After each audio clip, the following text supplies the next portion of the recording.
राधे राधे। आप सभी भक्त प्रेमियों को पुनः स्वागत है इस नए वीडियो में। सभी को सादर जय श्री कृष्ण, राधे राधे। बंधु, इस समय श्रावण का पावन महीना चल रहा है। आप सभी लोग भगवान शंकर को प्रसन्न करने के लिए अनेकानेक प्रयास कर रहे होंगे, अनेकानेक भाव कर रहे होंगे। इस वीडियो में हम दो विषयों पर चर्चा करेंगे। पहले विषय तो ये कि वास्तव में भगवान शंकर को प्रसन्न कैसे किया जाए।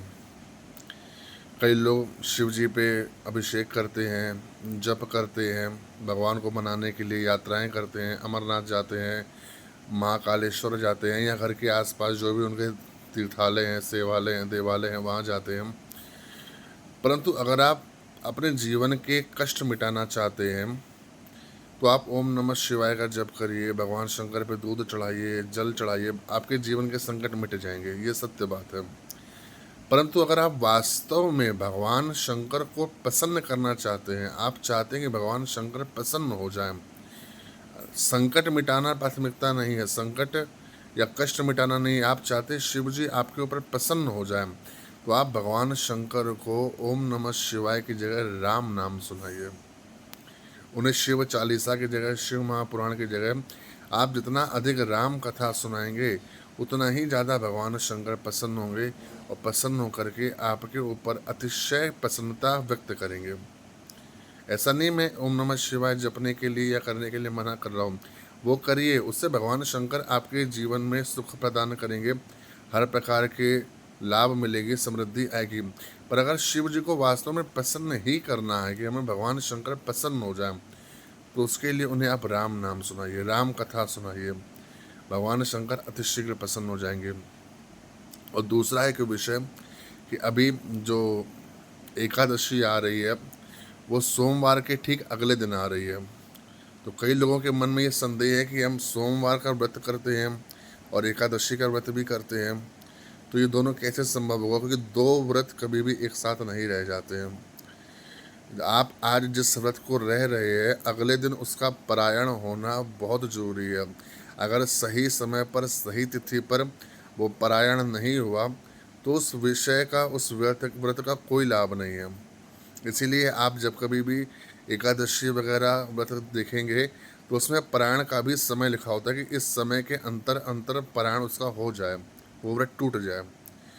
तो अब सोमवार का व्रत भी रहना, एकादशी भी रहना, तो कैसे होगा। परंतु आप लोग जानते होंगे सोमवार के व्रत वाले दिन हम लोग शाम के समय, बाबा भोलेनाथ बड़े कृपालु हैं, दयालु हैं, तो वो कहते हैं एक समय आप भोजन कर सकते हैं। उस प्रकार से जब आप करेंगे तो एकादशी के दिन हम भोजन नहीं करते हैं, और सोमवार के दिन शाम के समय हम भोजन, फलाहारी सब्जी या पूड़ी वगैरह हम खा सकते हैं। तो इससे सोमवार का व्रत भी हो जाएगा, क्योंकि शाम के समय आपने भोजन कर लिया, सोमवार में खाया जाता है, तो इससे आपका सोमवार का व्रत हो गया। और एकादशी के दिन आप पूरा फलाहार रहते हैं, उसमें भोजन नहीं किया जाता है, तो आपका एकादशी का व्रत भी हो जाएगा। इस प्रकार से सोमवार का व्रत भी हो जाएगा, एकादशी का व्रत भी हो जाएगा। हाँ, अगर आप सोमवार के दिन फलाहार नहीं करते हैं, अल्पाहार नहीं करते, केवल फलाहार रहते हैं या भोजन नहीं करते हैं, तो फिर आपको एक व्रत छोड़ना होगा। या तो आप सोमवार छोड़िए या फिर आप एकादशी का व्रत छोड़िए। दोनों फलाहार व्रत एक साथ नहीं रह सकते।